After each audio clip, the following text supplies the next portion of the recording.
Hello दोस्तों, आप सभी को जय हिंद। आज साइंस में फिजिक्स का जो है ऑब्जेक्टिव आज बताने जा रहे हैं।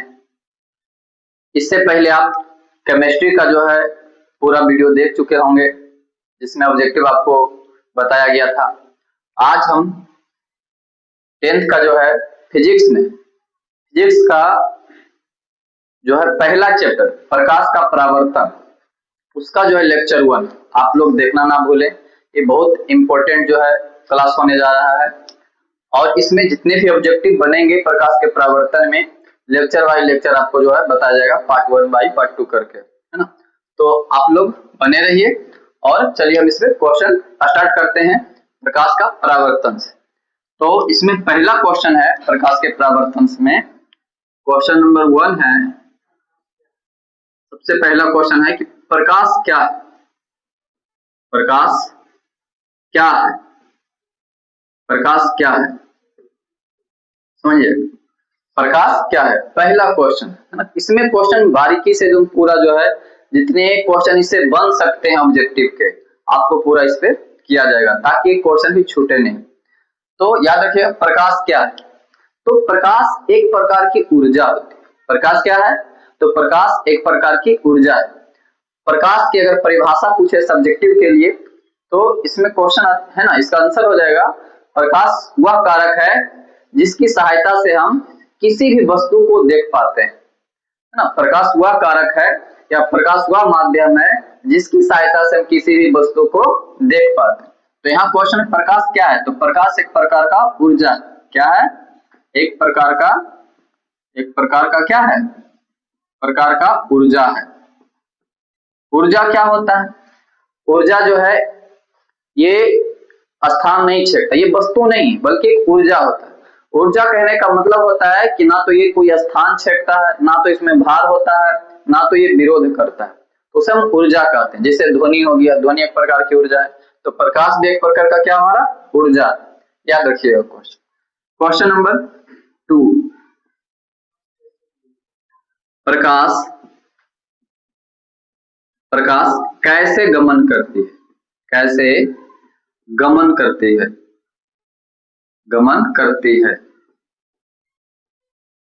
प्रकाश कैसे गमन करती है?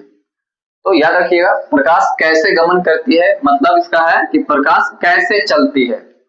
तो आप लोग याद रखिएगा कि अभी शुरुआत से भर 10th तक, है ना, जितना भी आप 5 से 6 से, है ना, 6, 7, 8, 9, 10 तक जो है प्रकाश को जब इसमें क्वेश्चन पूछा जाएगा प्रकाश कैसे गमन करती है, आप लोग मान के रहिएगा प्रकाश सीधी रेखा में गमन करती है। कैसे गमन करती है?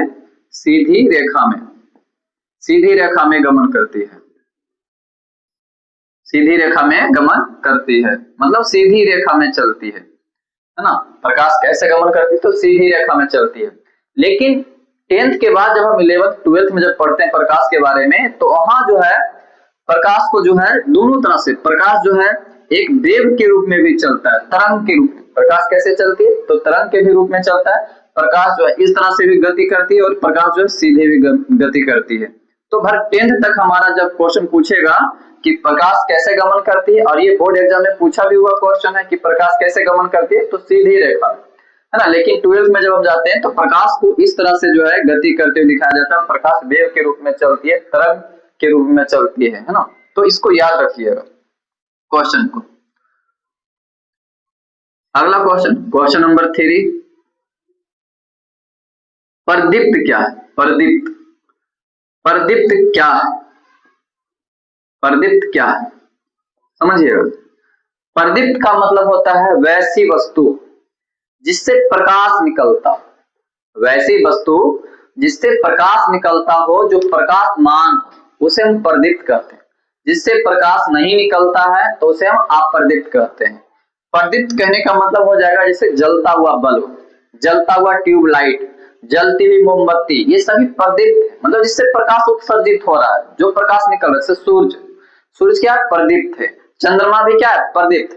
चंद्रमा कितनी प्रकाश नहीं है, ये सूरज की लाइट से जो ये चमकता है, लेकिन ये प्रदीप्त है। जैसे बल्ब है तो बल्ब का अपना थोड़ी ना लाइट, ये जो है विद्युत इसमें आता है तो ये जलता है, लेकिन जलता हुआ बल्ब भी प्रदीप्त है। अगर बल्ब अगर मिंजा हुआ है, अगर नहीं जल रहा है तो वो अप्रदीप्त हो जाएगा। जैसे ये बोर्ड है ना, तो बोर्ड क्या है, ये अप्रदीप्त, ये मार्कर, तो मार्कर क्या अप्रदीप्त है।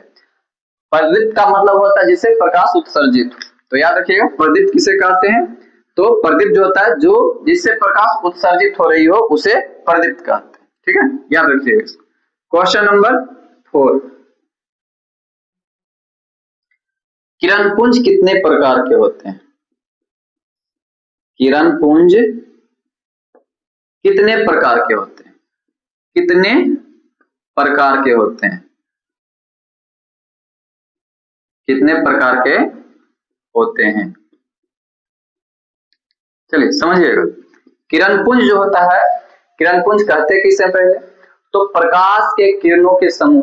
क्वेश्चन आएगा कि किरण पुंज किसे कहते हैं, तो याद रखिएगा कि प्रकाश के किरणों के समूह, जब एक प्रकाश जो निकलती है, जब प्रकाश के जब किरणों का जब समूह मिल जाता है तो उसे किरण पुंज कहते हैं। प्रकाश के किरणों के समूह को क्या कहा जाता है, किरण पुंज। और किरण पुंज 3 प्रकार के होते हैं। कितने प्रकार के होते हैं? 3 प्रकार के जो है ये किरण पुंज होते हैं।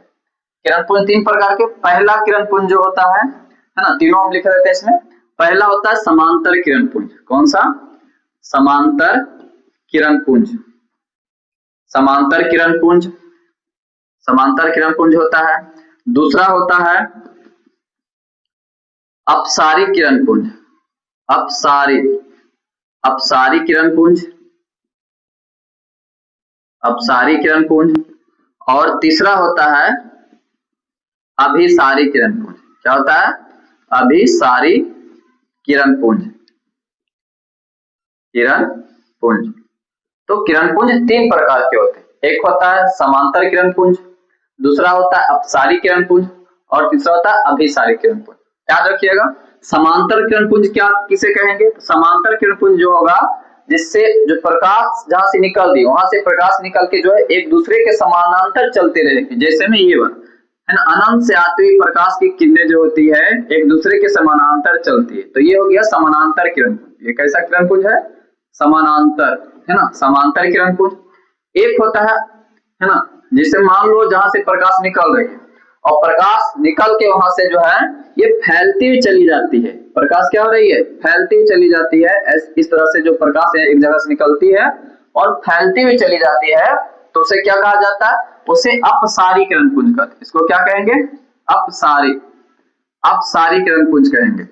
और एक वैसे किरण पुंज जिससे बहुत सारी जगहों से प्रकाश आ रही है और आने के बाद एक पॉइंट पे, एक सेंटर पे मिल रही है। जैसे ये कोई बिंदु है, इधर से भी प्रकाश आई, यहाँ पे मिली, इधर से भी प्रकाश आई, यहाँ पे मिल गई, यहाँ से भी प्रकाश आई, यहाँ पे मिल गई, यहाँ से भी प्रकाश आई, यहाँ पे मिल गई। मतलब एक सेंटर पे जब मिल रही है ना, अलग अलग जगहों से प्रकाश आ रही है और एक सेंटर पे मिल रही है, तो उस किरण पुंज को हम लोग क्या कहेंगे? अभिसारी किरण पुंज। क्या कहेंगे? अभिसारी किरण पुंज। अभिसारी किरण पुंज। अपसारी किरण पुंज क्या करता है कि एक बिंदु से निकल के प्रकाश की किरणों को फैला देता है ना। अभिसारी किरण पुंज क्या करता है कि अलग अलग जगह से आती प्रकाश की किरणों को एक बिंदु से एक सेंटर पे जो है एकत्रित करता है। तो याद रखिएगा किरण पुंज। क्वेश्चन नंबर 5,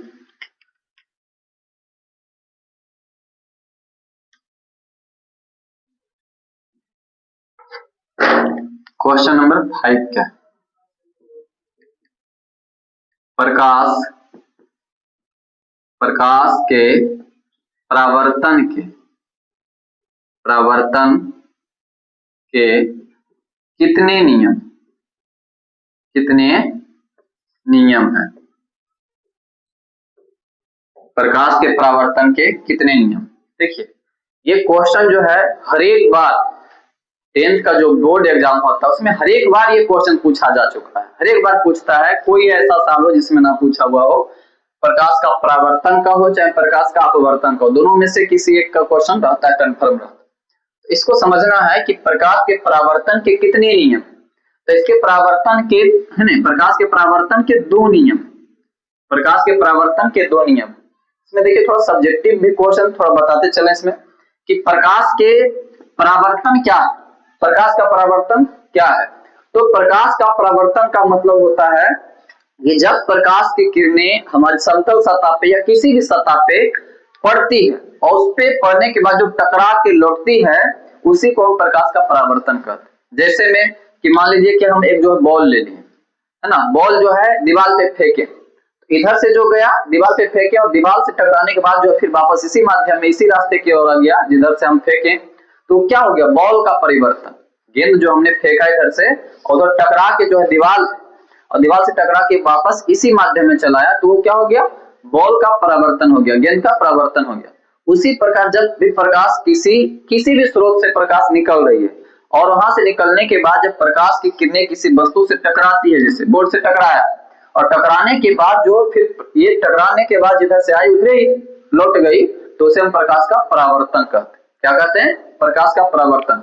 और जब तक प्रकाश का परावर्तन नहीं होगा तब तक हम वस्तुओं को देख नहीं सकते। जब हम किसी वस्तु को देख तभी पा रहे हैं जब प्रकाश की किरणें उस वस्तु से टकराकर हमारी आंखों तक पहुंची, तब हम उस वस्तु को देख पाए। ये नहीं कि हम अपनी आंखें, अगर प्रकाश नहीं रहेगा सिर्फ आंखें रहेगी तो वस्तु को देख सकते हैं, ऐसा नहीं। रात में हम क्यों नहीं देख सकते, क्योंकि रात में लाइट उस तरह का नहीं होता है। जब अंधेरा रहता है तो प्रकाश का परावर्तन होके नहीं आता और वस्तु से टकरा के प्रकाश हमारे आंखों तक नहीं पहुंचती तो वस्तु को नहीं देख पाते हैं। तो याद रखिएगा कि जब भी वस्तु, है ना, अगर प्रकाश का परावर्तन हो रहा है तभी हम वस्तु को देख पा रहे हैं, ऐसे नहीं देख सकते। तो प्रकाश के परावर्तन के दो नियम कैसे होते हैं और कौन कौन से वो नियम है, जैसे एक समतल सतह है, मान लीजिए समतल सतह है, इधर कलाई किया हुआ रंगा हुआ और यहाँ से प्रकाश आया, है ना, यहाँ से प्रकाश आ रहा है, ये प्रकाश आई यहाँ से और यहाँ से प्रकाश टकराने के बाद जो है इधर लौट गई, तो ये क्या हो गया, प्रकाश का परावर्तन। प्रकाश का क्या हो गया, परावर्तन। इसको जो बीच में जो बांटने के लिए इसमें अभिलंब खींच देते हैं हम लोग, क्या खींचते हैं, अभिलंब। ये प्रकाश नहीं बल्कि एक अभिलंब खींच दिए, इसको हम बोलते हैं अभिलंब, अभिलंब बोलते हैं, है ना। और ये हो गया आपतित किरण। क्या हो गया, आपतित किरण। मतलब जब समतल सतह से जो प्रकाश आ रही है, मतलब समतल सतह पे आने वाली प्रकाश को आपतित किरण कहते हैं, और टकराने के बाद जो इधर लौटी इसको बोलते हैं परावर्तित किरण। कौन सा किरण, परावर्तित किरण। और ये हो गया आपतन बिंदु। क्या हो गया, आपतन बिंदु, आपतन बिंदु हो गया। और ये अभिलंब। अब ये देखिए आपतित किरण अभिलंब के बीच जो कोण बनता है, ये वाला जो कोण बन रहा है इसको हम आई से सूचित करते हैं, इसी को बोलते हैं आपतन कोण। कौन सा कोण, आपतन कोण कहते हैं। कौन सा कोण कहते हैं, आपतन कोण। और ये परावर्तित किरण अभिलंब के बीच जो कोण बन रहा है, ये जो कोण बन रहा है ये परावर्तन कोण कहलाता है। परावर्तन कोण। कौन सा कोण, परावर्तन कोण। तो याद रखिएगा कि प्रकाश के परावर्तन के दो नियम होते हैं। इसमें कैसे नियम आएगा, है ना, दो नियम कैसे होंगे, इसमें आपतित किरण, परावर्तित किरण, अभिलंब है। तो इसमें पहला नियम में क्या कहता है कि जब प्रकाश की किरणें आपतित किरण, प्रकाश के दो नियम, प्रथम नियम में क्या कहता है कि आपतित किरण, परावर्तित किरण और अभिलंब तीनों एक ही आपतन बिंदु पे स्थित होते हैं। तीनों क्या होते हैं, एक ही आपतन बिंदु पे स्थित होते हैं। तो याद रखिए ये प्रकाश के परावर्तन का पहला नियम। दूसरा नियम क्या होता है, दूसरा नियम क्या है कि आपतन कोण आई, आपतन कोण आई, है ना, आपतन कोण आई बराबर होता है परावर्तन कोण आर। ये परावर्तन कोण आर, परावर्तन कोण को स्मॉल आर से सूचित करते हैं, ठीक है। तो आई कोण आई बराबर कोण आर हो जाएगा, मतलब आपतन कोण परावर्तन कोण के बराबर होगा। अगर ये 40 डिग्री का है तो ये भी 40 डिग्री का होगा, अगर ये 35 डिग्री का है तो ये भी 35 डिग्री का, ठीक है। तो आपतन कोण परावर्तन कोण के बराबर होता है। तो प्रकाश के परावर्तन के कितने नियम, तो दो नियम। कैसे दो नियम हुए, समझ में आ गया होगा, है ना। चलिए इसके बाद अगला question, question number 6। Question number 6 क्या, यदि आपतन कोण का मान 30 डिग्री है, 30 डिग्री है, तो परावर्तन कोण का मान कितना होगा, परावर्तन कोण का कोण का मान कितना होगा, परावर्तन कोण का मान कितना होगा। अभी जस्ट बताएं आप लोग, है ना। ये क्या क्वेश्चन पूछ रहा है, यदि आपतन कोण का मान 30 डिग्री है तो परावर्तन कोण का मान कितना डिग्री होगा। ये क्वेश्चन आप लोग कमेंट करके बताइए, क्योंकि अभी जस्ट इस पे जो है बताएं आपतन कोण परावर्तन कोण के बारे में, ठीक है। तो आप लोग कमेंट करके बताइएगा। क्वेश्चन नंबर 7, समतल दर्पण द्वारा समतल दर्पण द्वारा बना प्रतिबिंब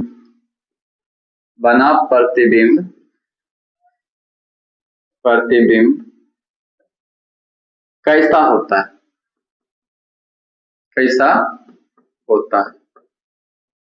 देखिए ये क्वेश्चन सब्जेक्टिव टाइप का क्वेश्चन है ना। ये क्वेश्चन कैसा है, सब्जेक्टिव टाइप का क्वेश्चन है। थोड़ा समझिएगा कि समतल दर्पण द्वारा बना प्रतिबिंब कैसा होता है। इससे तो ये ऑब्जेक्टिव में पूछा हुआ, इसका ऑप्शन पे होगा, लेकिन इसमें बताते चलते हैं कि समतल दर्पण द्वारा बना प्रतिबिंब कैसा होता है। तो समतल दर्पण जो है, समतल दर्पण में प्रतिबिंब कैसा बनता है। समतल दर्पण में प्रतिबिंब जो होता है, जैसे मान लीजिए समतल दर्पण कहने का मतलब एक तरफ कलाई किया हुआ होगा, है ना, एक तरफ रंगा हुआ होगा, ये समतल दर्पण है। तो समतल दर्पण में जो प्रतिबिंब बनता है वो आभासी प्रतिबिंब बनता है। कैसा प्रतिबिंब बनता है, आभासी।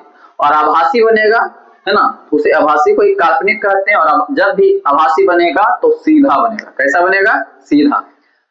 एक ये चीज हो गया। दूसरा है कि समतल दर्पण में कि जितना बड़ा वस्तु होता है, मान लीजिए ये ए और बी कोई वस्तु है, समतल दर्पण के सामने रखा हुआ है, तो जितना बड़ा ये वस्तु है उतना बड़ा इसका प्रतिबिंब बनता है। और प्रतिबिंब किधर बनता है, समतल दर्पण में। तो समतल दर्पण में प्रतिबिंब जो है दर्पण के पीछे बनता है। दर्पण के क्या बनता है, पीछे। जितना बड़ा वस्तु है उतना बड़ा ही प्रतिबिंब बनेगा और दर्पण के पीछे बनेगा, ठीक है।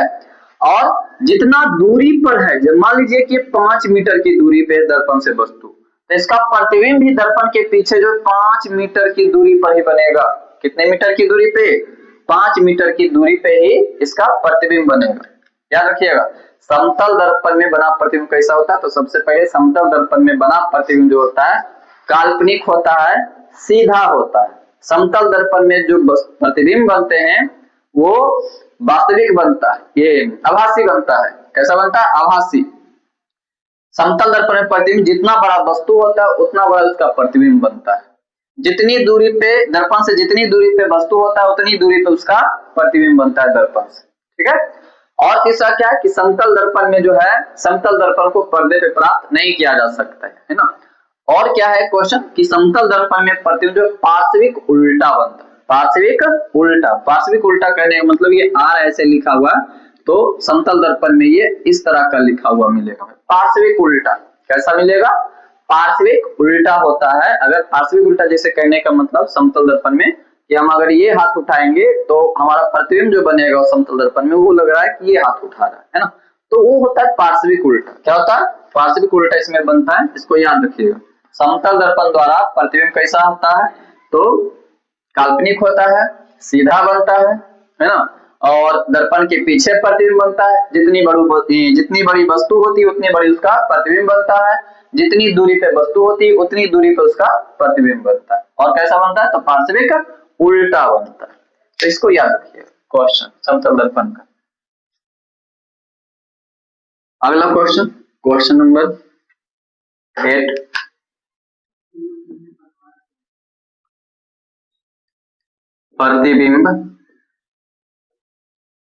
प्रतिबिंब कितने प्रकार के होते हैं, कितने प्रकार के होते हैं। प्रतिबिंब कितने प्रकार के, देखिए प्रतिबिंब जो है 2 प्रकार के होते हैं। प्रतिबिंब कितने प्रकार के होते हैं, 2 प्रकार के। एक प्रतिबिंब होता है काल्पनिक, है ना। पहला होता है काल्पनिक प्रतिबिंब, काल्पनिक प्रतिबिंब। काल्पनिक को हम लोग आभासी बोलते हैं। क्या बोलते हैं, आभासी। काल्पनिक प्रतिबिंब या आभासी प्रतिबिंब, काल्पनिक प्रतिबिंब। और दूसरा जो होता है ये वास्तविक प्रतिबिंब होता है। कैसा होता है, वास्तविक। काल्पनिक प्रतिबिंब और वास्तविक प्रतिबिंब। तो प्रतिबिंब दो प्रकार के होते हैं, काल्पनिक प्रतिबिंब होता है, एक वास्तविक प्रतिबिंब। काल्पनिक प्रतिबिंब किसे कहते हैं? काल्पनिक प्रतिबिंब उस प्रतिबिंब को कहते हैं जहां जिस वस्तु से प्रकाश की किरणें निकलकर, है ना, जहां इमेज बन रही है तो पूरी लाइन में, अगर जैसे मान लो यहाँ से कोई वस्तु है ना, यहाँ से कोई वस्तु, यहाँ से दो प्रकाश निकली, यहाँ पे अगर इसका कोई इमेज बन रहा है, यहाँ पे कोई इसका इमेज बन रहा है इस वस्तु का, ठीक है, यहाँ से प्रकाश की इमेज तभी बनेगा जब इससे प्रकाश टकरा के यहाँ पहुंचेगी दोनों, है ना, तब जाके इमेज इसका बनेगा। तो ये वस्तु है, मान लीजिए हाँ इसका कोई प्रतिबिंब बना, तो अगर ये पूरी लाइन से है, अगर ये पूरी लाइन से है, टूटी हुई लाइन अगर नहीं दिखाया गया है तो वो वास्तविक प्रतिबिंब होगा। कैसा होगा? वास्तविक। और अगर इसको टूटी हुई लाइन से अगर दिखा रहे हैं हम लोग तो इसका मतलब वो कैसा प्रतिबिंब है? वो आभासी प्रतिबिंब। कैसा प्रतिबिंब है? आभासी या काल्पनिक प्रतिबिंब। काल्पनिक प्रतिबिंब जो होता है एक बिंदु, काल्पनिक प्रतिबिंब है ना, किसी बिंदु स्रोत से जहां अगर वो मिल रही है तो प्रकाश की किरण वहां से मिलती हुई प्रतीत होती है। प्रकाश की किरणें जहां मिलती हुई प्रतीत होती है, वास्तव में मिलती नहीं है बल्कि मिलती हुई प्रतीत होती है। लेकिन वास्तविक प्रतिबिंब को जो होता है वो प्रकाश की किरणें वास्तव में मिलती है ना, वास्तव में मिलती है, और काल्पनिक में वास्तव में मिलती नहीं बल्कि मिलती प्रतीत होती है। हम लोग दर्पण जब पढ़ेंगे, अवतल दर्पण, उत्तल दर्पण, लेंस पढ़ेंगे तो उसमें बताएंगे कैसे जो है किसी वस्तु का प्रतिबिंब बनता है, और वास्तविक प्रतिबिंब कैसे बनता है और आभासी प्रतिबिंब कैसे बनता है, वहां हम लोग देखेंगे। इसको याद रखिएगा, प्रतिबिंब दो प्रकार के होते हैं, काल्पनिक प्रतिबिंब और दूसरा आभासी प्रतिबिंब।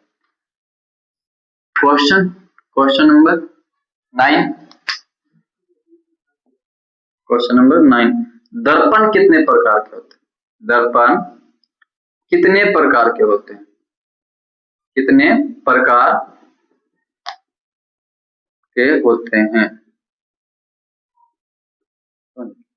दर्पण कितने प्रकार के होते हैं? तो याद रखिएगा, हमारे जो सिलेबस में है उसके अनुसार दर्पण जो है कितने प्रकार के होते हैं?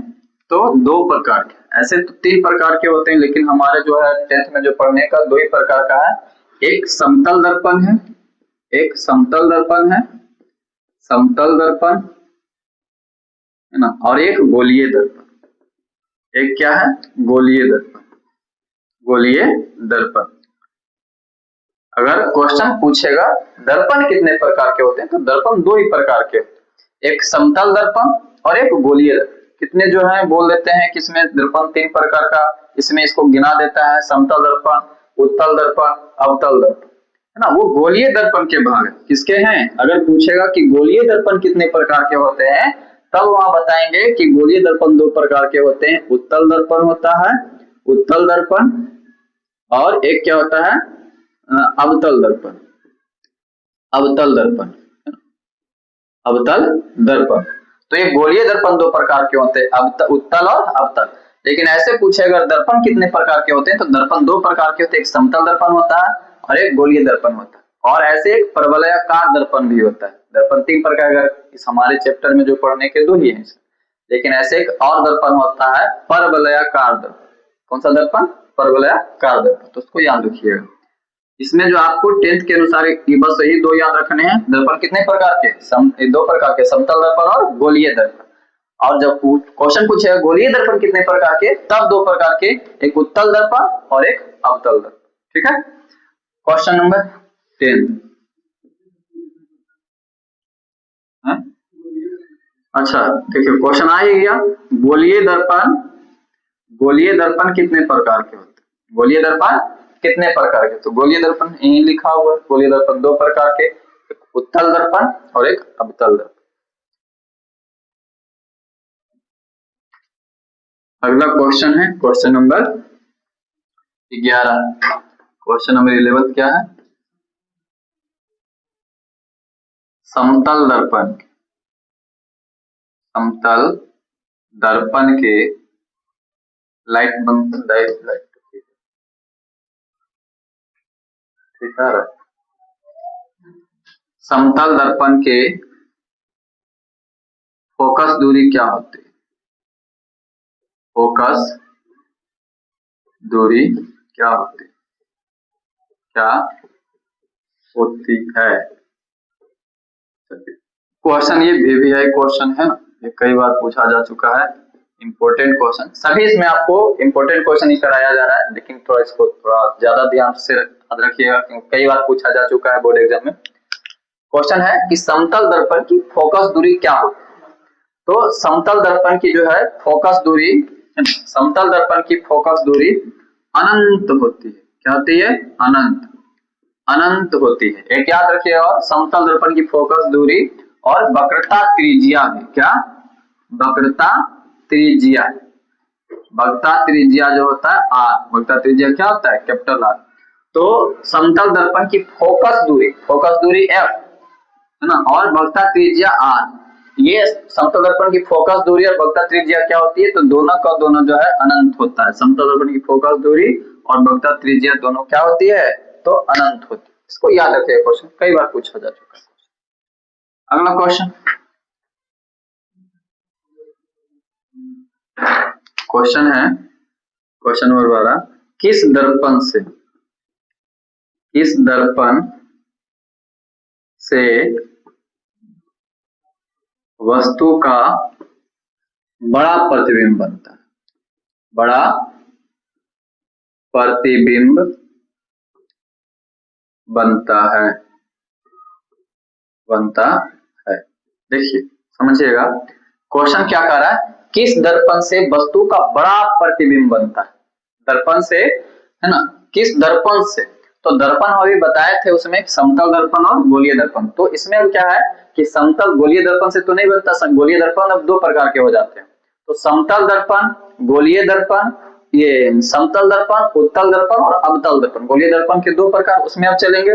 तो किस दर्पण से वस्तु का बड़ा प्रतिबिंब बनता है? तो याद रखिएगा, समतल दर्पण में बताए थे कि समतल दर्पण में जो प्रतिबिंब होता है वो वस्तु के बराबर बनता है, उसमें बड़ा कभी नहीं बनता, बड़ा कभी बनता ही नहीं है। एक ये हो गया कि समतल दर्पण से तो बनेगा ही नहीं, समतल दर्पण से जो है वस्तु का प्रतिबिंब बड़ा बनेगा ही नहीं। अब बच जाता हमारा उत्तल दर्पण और अवतल दर्पण। तो याद रखिएगा इसमें कि उत्तल दर्पण में वस्तु का प्रतिबिंब छोटा और बराबर बनता है, बड़ा नहीं बनता। उत्तल दर्पण में जो है वस्तु का प्रतिबिंब छोटा बनता है और वस्तु के आकार के बराबर बनता है, लेकिन बड़ा कभी नहीं बनता। तो बच गया कौन? अवतल दर्पण। तो अवतल दर्पण में जो है वस्तु का प्रतिबिंब जो होता है, वस्तु का प्रतिबिंब बड़ा बनता है, याद रखिएगा, है ना। कौन सा दर्पण? अवतल दर्पण, अवतल दर्पण से, अवतल दर्पण से जो है वस्तु का प्रतिबिंब कैसा बनेगा? बड़ा बनेगा। तो याद रखिएगा। क्वेश्चन नंबर 13,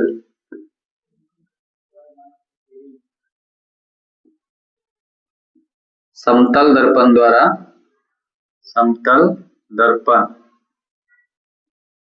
द्वारा बना प्रतिबिंब होता है, बना प्रतिबिंब होता है।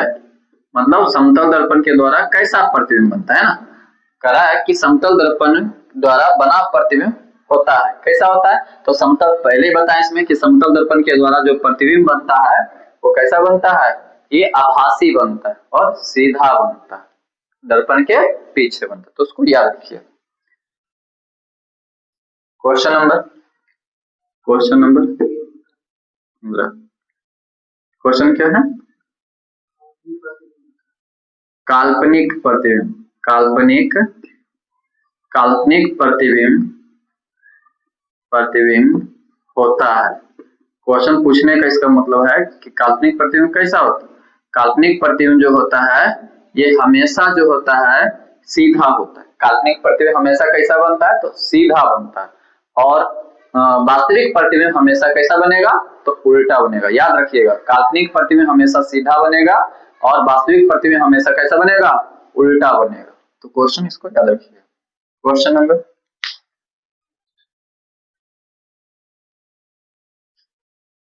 क्वेश्चन 15, निर्वात में प्रकाश की चाल क्या होती है? प्रकाश की चाल क्या होती है, क्या होती है। तो याद रखिएगा, निर्वात में प्रकाश की चाल, निर्वात का मतलब है ना, निर्वात में प्रकाश की चाल का मतलब होता है कि वैसा माध्यम जहां विरोध करने वाला कोई नहीं हो, निर्वात सब शून्य हो, हवा हवा कुछ ना हो, तो उसे हम निर्वात कहते हैं। निर्वात में कोई रुकावट नहीं होती है ना, उसे निर्वात में प्रकाश की सबसे ज्यादा जो प्रकाश की चाल होती है वो निर्वात में ही होती है। फिर उसके बाद वायु में है ना, उससे कम जो होता है वायु में। वायु और निर्वात में जब हम मैथ बनाते हैं, न्यूमेरिकल जब इसमें बनाएंगे तो लगभग समान मान लिया जाता है। लेकिन सबसे ज्यादा अगर क्वेश्चन पूछेगा कि सबसे अधिक जो प्रकाश की चाल किस में होती है, तो निर्वात में होती है। और सबसे कम किस में होती है, सबसे कम प्रकाश किस में चलता है, तो हीरा में। ये दोनों क्वेश्चन इंपॉर्टेंट है, याद रखिएगा। सबसे कम जो प्रकाश की चाल होती है किसमें, निर्वात में। सबसे अधिक निर्वात में प्रकाश की चाल होती है और सबसे कम हीरा में होता है। तो पूछ रहा निर्वात में प्रकाश की चाल क्या होती है, तो ये 3 गुने 10 के पावर 8 मीटर पर सेकेंड है ना, 3 गुने 10 के पावर 8 मीटर पर सेकेंड जो होता है लगभग 3 लाख, कितना लाख, 3 लाख किलोमीटर प्रति सेकेंड जो है ये इसकी चाल होती है, प्रकाश की चाल। इतना तेजी से प्रकाश चलता है और प्रकाश को सूर्य से हमारे पृथ्वी तक आने में लगभग जो है 8 मिनट 15 सेकेंड 20 सेकेंड का जो लगभग में टाइम लग जाता है।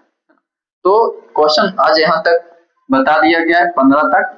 इससे आगे जो है ये लेक्चर 2 पार्ट 2 जो रहेगा उसमें जो है इससे आगे क्वेश्चन बताए जाएंगे, जिसमें अवतल दर्पण है ना, उत्तल दर्पण से जो रिलेटेड हर एक क्वेश्चन जो आपका रहेगा। तो अगला वीडियो देखना ना भूले है ना, उसमें भी ये पूरा जो है ये इंपॉर्टेंट सेशन चल रहा है, आप लोग देखना ना भूले और चैनल को सब्सक्राइब और लाइक करते रहे।